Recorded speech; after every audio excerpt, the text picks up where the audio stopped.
कृष्णाय कृष्णभक्ताय तद्भक्ताय नमो नमः। वाञ्छाकल्पतरुभ्यश्च कृपा सिन्धुभ्येव च पतितानां पावनेभ्यो वैष्णवेभ्यो नमो नमः। ध्येयं सदा परिभवग्नमभीष्टदं तीर्थास्पदशिवविरञ्चिनो तं शरणं वित्तार्त्यप्रणतपालभवाब्धिपूतं वन्दे महापुरुषते चरणारविन्दं त्यक्त्वा तुषुषुदुस्ते राजलक्ष्मी सर्वेश्वरशिवशिषा जगदानन्दं मायामन्नथावता वन्दे महापुरुषते चरणारविन्दम्।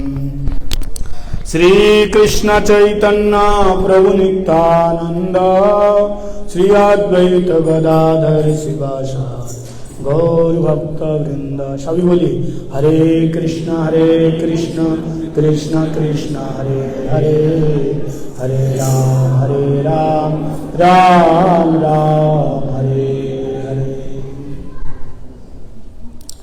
सर्वाज्ञा स्मृति गुरुपाद पद्म निखिला प्रश्न विष्णुपाद अष्टोत्तर शतश्री श्री श्रीमद् भक्ति वेदांत शिल बावन गोस्वामी महाराज जी के श्री चरण सरोज में अनंत अनंत कोटि साष्टांग दंडवत प्रणाम निवेदन करता हूँ। तत्पश्चात शिक्षा गुरुपाद पद्म निखिला प्रश्न विष्णुपाद अष्टोत्तर शतश्री श्री श्रीमद् भक्ति वेदांत शिल नारायण गोस्वामी महाराज जी के श्री चरण कमलों में अनंत अनंत कोटि साष्टांग दंडवत प्रणाम निवेदन करता हूँ। रूपानुग गुरुवर्ग सारस्वती दंडी पादगण एवं समुपस्थित परम पूज्यपाद श्री रामचंद्र प्रभु के चरण में दंडवत प्रणाम निवेदन करता हूँ। उपस्थित सभी भक्तजनों के चरण में दंडवत निवेदन करता हूँ। आज विशेष दिन श्री श्री गौर जयंती, गौर पूर्णिमा अथवा श्री चैतन्य महाप्रभु का आविर्भाव दिवस, जन्म दिवस। श्री चैतन्य महाप्रभु कौन है, उनका अवदान क्या है और चैतन्य महाप्रभु कैसे दयालु है, ये हमारे श्रील वृंदावन दास ठाकुर, श्रील कृष्णदास कविराज गोस्वामी पाद विशेष करके चैतन्य भागवत ग्रंथ और चैतन्य चरितामृत में वर्णन किया है। और बाकी लोचनदास ठाकुर, चैतन्य मंगल और बहुत सारे ग्रंथों में श्री चैतन्य महाप्रभु की जीवनी हम लोग देखते हैं। सबसे पहले हमको यह अवगत होना है चैतन्य महाप्रभु कौन है। विशेष करके चैतन्य महाप्रभु को लोग जानते नहीं। व्यासदेव ने श्रीमद् भागवत के 7वें स्कंद में प्रहलाद महाराज जी के द्वारा कह रहे हैं, प्रहलाद महाराज जी के उसी प्रसंग में कहते हैं चैतन्य महाप्रभु का जो अवतार है कलौ पच्छन्न अवतारो। कलियुग में भगवान श्री चैतन्य महाप्रभु को विषय विग्रह के रूप में नहीं, आश्रय विग्रह यानी भक्त के रूप में भगवान का ही अवतार हुआ है। इसलिए भगवान का एक नाम त्रियुगी नारायण, त्रियुग सत्य त्रेता द्वापर युग में, इन 3 युगों में भगवान अपनी भगवत्ता भगवान के रूप में प्रकट किया। लेकिन कलियुग में भगवान अपनी भगवत्ता भक्त के रूप में प्रकट किया। अब कहोगे क्यों, ऐसा क्यों किया?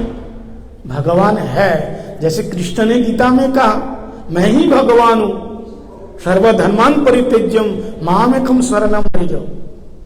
सब कुछ तुम छोड़ो, मेरी शरण में आओ।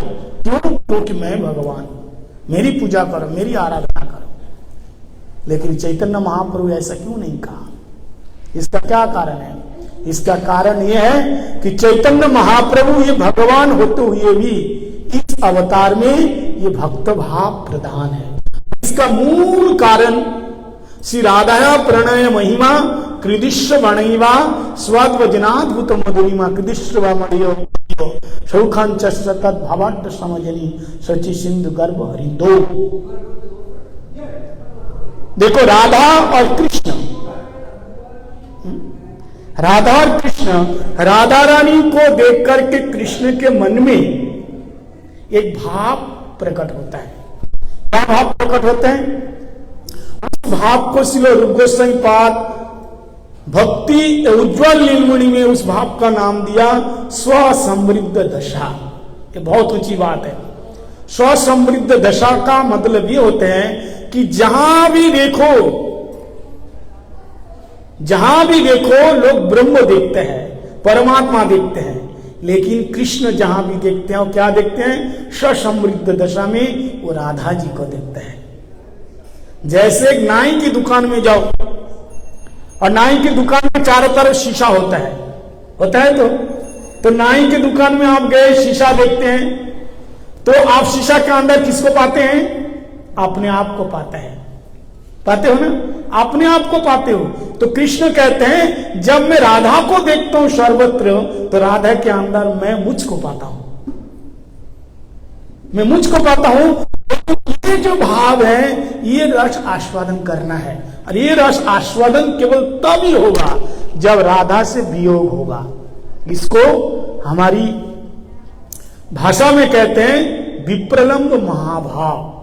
जब तक इस भाव का रस आस्वादन नहीं होगा तो राधा रानी का भाव को हम जान नहीं पाएंगे। इसलिए श्लोक में कहा कि राधा कृष्ण विकृति, राधा कृष्ण प्रणय विकृति लादिनी अस्मादिकात्मना देव ततो भिदो चैतन्य अक्ष प्रकट अधुना राधा दुति शिवलितम नौम कृष्ण स्वरूपम।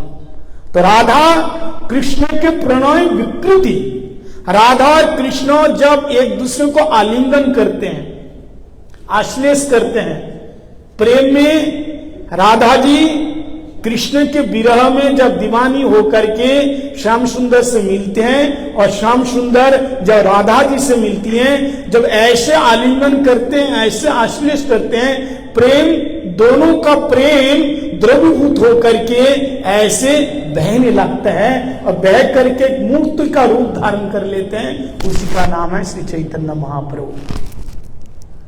इसलिए कहते हैं प्रकट अधुना चैतन्य अखम। वो कौन है?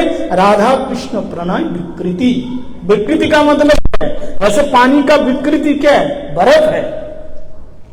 वो प्रणय, दोनों का प्रणय ऐसे विकृत रूप धारण किया, वो और कुछ नहीं। इसलिए चैतन्य महाप्रभु को क्या कहा जाता है?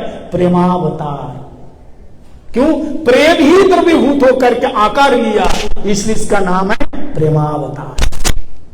चैतन्य महाप्रभु का इसलिए नाम प्रेमावतार कहा गया। और एक अवतार कहा गया करुणावतारो, उनको भी और कहा गया करुणावतार। क्यों? कि राधा सह, करुणा सह, राधा रानी के साथ अवतार लिया, इसलिए करुणावतार। और भी एक अवतार कहा जाता है औदार्यमय विग्रह अवतार। औदार्य मतलब ये केवल दयालु नहीं है, परम परम परम दयालु है। केवल बदान्य नहीं है, महाबदान्य है, परम दयालु है, परम कृपालु है। आखिर कृष्ण ऐसे कृपालु कैसे हो गए? बोले इसलिए हो गए राधा आलिंगित विग्रहम, राधा रानी के द्वारा आलिंगित होकर के, आश्लिष होकर के, राधा भाव में जब कृष्ण डूब जाते हैं तो राधा कृष्ण तब समझ नहीं पाते हैं कि मेरा नाम को, राधा का नाम को जाप करने वाले को मैं क्या दूं, मैं अपने आप को दे दूं, फिर भी मैं छोटा पड़ जाता हूं, फिर भी मैं ऋण से मुक्त तो नहीं हो सकता, इसलिए मैं उनका दास बन जाऊं। कृष्ण कहते हैं इसलिए मैं उनका दास बन जाऊं। इसलिए शास्त्र में कहा कि राधा प्रणय विकृति, राधा और कृष्ण का दोनों का ही प्रणय विकृति स्वरूप है। कौन है? श्री चैतन्य महाप्रभु। अब समझ में आया चैतन्य महाप्रभु कौन है? राधा कृष्ण के प्रणय रूप है, प्रेम का अवतार है, प्रेम का स्वरूप है श्री चैतन्य महाप्रभु। और महाप्रभु ये प्रेम को इसलिए दे पाए, अनर्पितम चरिम चिरात करुणयावतीर्न कलो समर्पित मुन्नत उज्ज्वल रसाम सभक्ति श्रियाम हरिर पुरत सुंदर दुति कदम्ब संदीर पिता सदा हृदय स्कंदर स्फुरत वह सचिनंदन। कहते हैं अनर्पितम, कभी किसी ने दिया नहीं ये प्रेम, कभी किसी ने नहीं दिया। यहां तक भगवान कृष्ण भी नहीं दे पाया। बोले कौन सा? बोले कृष्ण तो स्वार्थी है, केवल आस्वादन किया राधा का प्रेम, केवल आस्वादन किया। और देने की बात जब आई तो केवल इतना तक कह दिया, जे जतामाम प्रपद्यंत स्तम तथैव भजामाम। केवल कृष्ण एक जगह झुके गोपियों के सामने, कहा नापरम निरवध्य संयुगम स्व साधु कृतम मंदिर। ब्रज गोपियों ने ऐसा भगवान का भजन किया, निःशुल्क दासी का, भक्ति के बदले में कुछ नहीं मांगा। तब ठाकुर जी को कहना पड़ा कि नापरम निरवध्य संयुगम, देवताओं की आयु लेकर के भी तुम गोपियों के ऋण से हम ऋण नहीं हो सकता, इसके बदले में मैं क्या दूं? अगर देने चाहूं तो मेरे पास कुछ नहीं है, इसलिए मैं अपने आप तुम्हारे चरण में समर्पित कर देता हूं। वही कृष्ण जब महाप्रभु के रूप में आए, कहते हैं वो राधा प्रेम मैंने निभृत निकुंज में आस्वादन किया, केवल आस्वादन करके उन्मत्त प्रमत्त हो गया, मैं किसी को नहीं दिया। लेकिन वो प्रेम जब गौरहरि के रूप में आए, वो करुणावतीर्ण कलो, करुणाया सह राधा सह, राधा रानी के साथ आने के कारण कृष्ण और ज्यादा दयालु कृपालु हो गए। कौन है? श्री चैतन्य महाप्रभु। इसलिए आप लोग कभी सोच नहीं सकता है कि चैतन्य महाप्रभु हमें क्या दे रहे, हम अयोग्य है, कोई पात्रता नहीं है, फिर भी ब्रह्मा आदि दुर्लभ प्रेम, ब्रह्मा आदियों का दुर्लभ प्रेम वो श्री चैतन्य महाप्रभु देने आए, वो प्रेम दिया श्री चैतन्य महाप्रभु। इसलिए महाप्रभु के लिए हमारे गोस्वामी पाद में महाप्रभु को केवल दयालु नहीं है, परम परम दयालु ने कहा। हेले धूनित खेदया विषदया प्रमूल दामुदया समस्त विवदया स्वसत भक्ति विन दया समर्ज दया रस दया श्री चैतन्य दयानिधि तव दया अमंद दया। केवल दया दया दया, कैसे दयालु, कैसे आखिर ऐसे दयालु कैसे बने? बोले एकमात्र कारण राधा रानी के लिए। तो इसलिए चैतन्य महाप्रभु के लिए बताया, अनर्पितम चरिम चिरात करुणावतीर्ण करो। आज तक किसी अवतार ने दिया ही नहीं, क्या महाप्रभु ने नहीं दिया? तो गुरुदेव बोलते हैं हाँ, महाप्रभु दिए। कब दिए? जब जब महाप्रभु आते हैं तब देते हैं। ब्रह्मा जी के एक दिन में एक बार महाप्रभु आते हैं, ब्रह्मा जी के एक दिन में एक बार।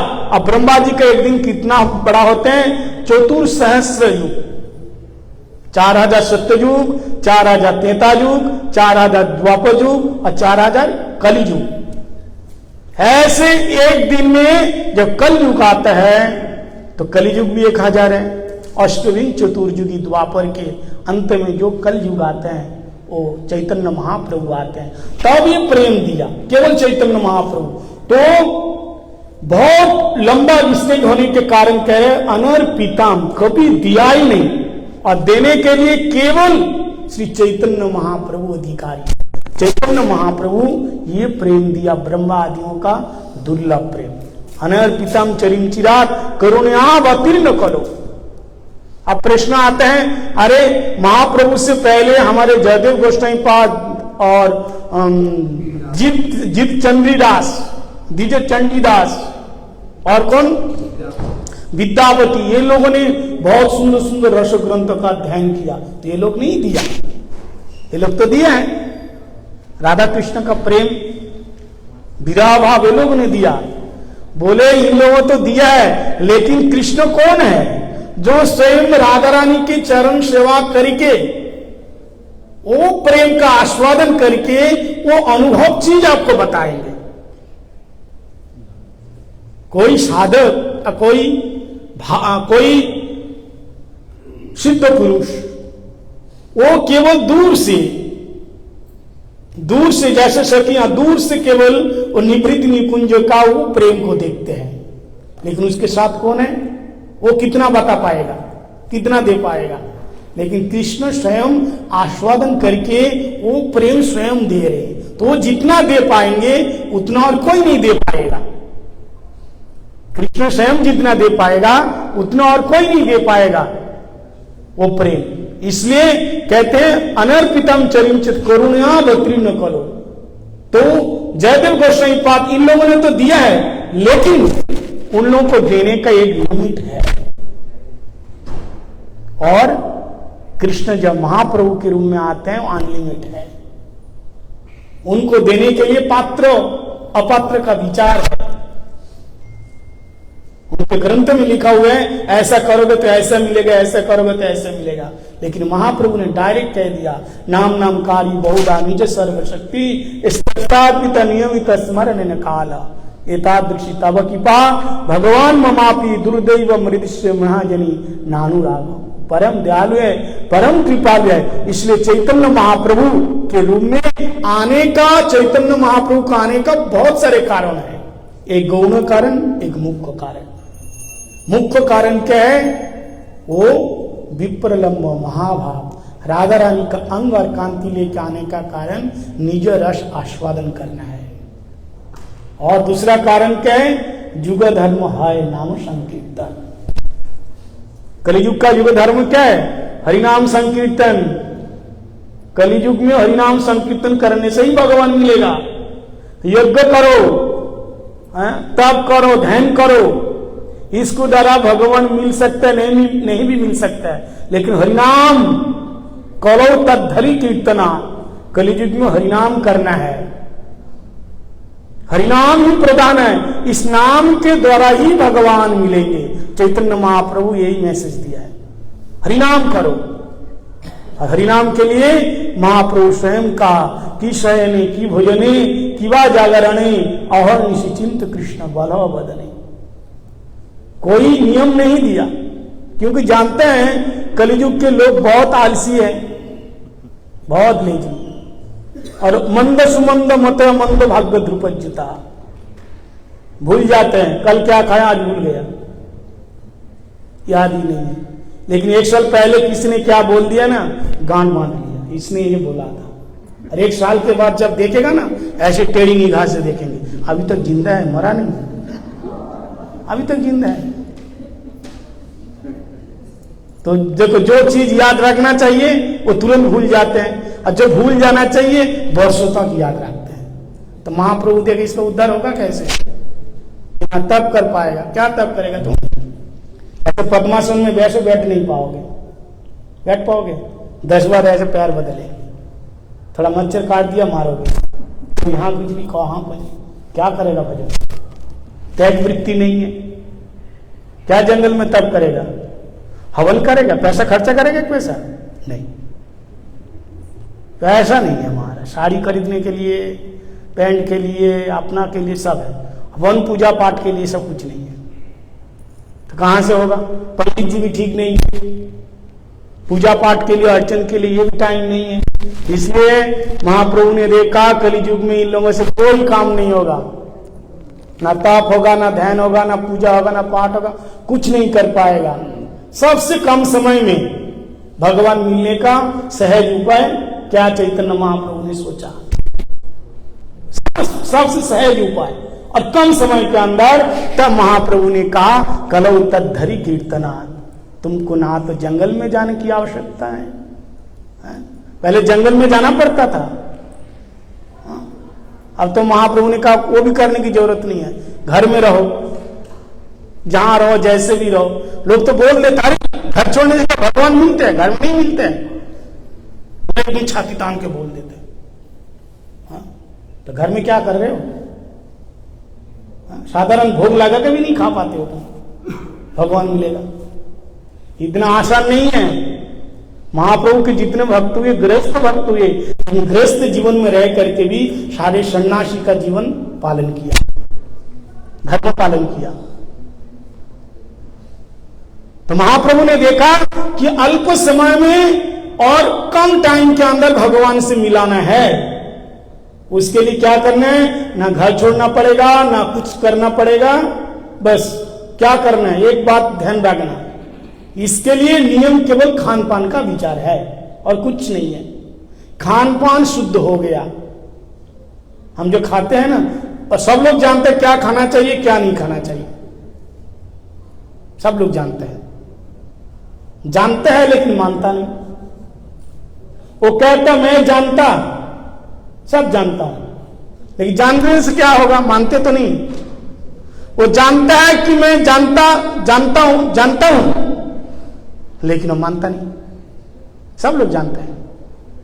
इसलिए महाप्रभु ने कहा पहले खान पान का विचार शुद्ध हो जाए और कुछ नहीं करना है, भगवान के भक्तों के संग में आकर के क्या करना, अजानुलंबित वो जो कणका बतातो, दोनों हाथ उठा करके चैतन्य महाप्रभु ने कहा हरे कृष्ण कृष्ण कृष्ण हरे हरे, हरे राम राम राम हरे हरे।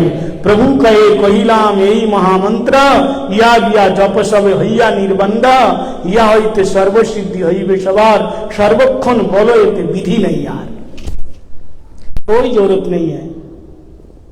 महाप्रभु कह रहे हैं केवल मन सरल होना चाहिए, निर्मल मंजन स्वमयी पावा, मई कपट चल छिद्र नहीं भाव। मन केवल निर्मल हो और कोई डिग्री नहीं चाहिए,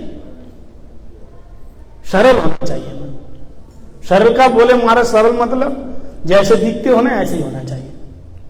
हम दिखते तो कुछ और होता है कुछ, जैसे पुतना सुंदरी बन के आई लेकिन अंदर से कौन थी, राक्षसी। कितने भी स्नो पाउडर क्रीम लगा के शरीर को गोरा कर लो महाराज, अंदर से तो काला ही है। और ठाकुर जी को अंदर चाहिए, ऊपर का नहीं चाहिए। भगवान को अंदर चाहिए, निर्मल मंजनो मन मना भव मद भक्त मज्जा जी माम नमस्तु। ठाकुर जी ने तेरा मन को मांगा, मन मांगा है, इसलिए मन चाहिए। महाप्रभु कहते हैं सरल होइले तब है घोरा। सरल मन सरल करने से इन सरल वृत्ति के द्वारा भगवान मिलेंगे। इसलिए हमने उस दिन बताया था मन को सरल करने का मतलब केवल भगवान के लिए चिंतन करना है, और बाकी दूसरे के लिए चिंता करने की कोई जरूरत नहीं है। हम लोग ज्यादा अपने बारे में कम सोचते हैं, दूसरों के बारे में ज्यादा, उसने क्या करा, उसने क्या करा, इसने क्या किया। जिस दिन अपने बारे में सोचना शुरू कर देंगे ना, उस दिन काम बन जाएगा। माथे पे क्या पकता है, हमने बताया तो उस दिन जब रसोई में खिचड़ी पकता है तो बीमार आदमी ठीक हो जाते हैं, और जब इंसान के दिमाग में खिचड़ी पकता है तो ठीक आदमी भी बीमार हो जाता है। तो वो खिचड़ी पकाना बंद करो। महाप्रभु कहते हैं खाते पीते बैठते केवल नाम ग्रहण करो, मैं वो चीज देने के लिए आया, ब्रह्म आदियों का दुर्लभ प्रेम वो आज तक कोई नहीं दे पाया, मैं दूंगा। और इस कलियुग में उद्धार नहीं हुआ तो कभी नहीं होगा। इसलिए महाप्रभु का आज विशेष तिथि है, अभिषेक दर्शन किया, ठीक है। सचिनंदन गौरहरि इनकी लीला बहुत है, इनका जन्म हुआ, बड़े बड़े देवता लोग आए, सब कीर्तन गा रहे, सची माता बहुत प्रसन्न, जगन्नाथ मिश्र तैयार कर रहे हैं भंडारा के लिए, कल जगन्नाथ मिश्र का उत्सव होगा। तो अभी हमारे प्रभु जी के मुख से बाकी अंश आप लोग श्रवण करेंगे। सचिनंदन गौरहरि की जय। वंशा कल्पतरुभ्यश्च कृपा सिंधु भैव च पतितानां पावनेभ्यो वैष्णवेभ्यो नमः। हरे कृष्ण।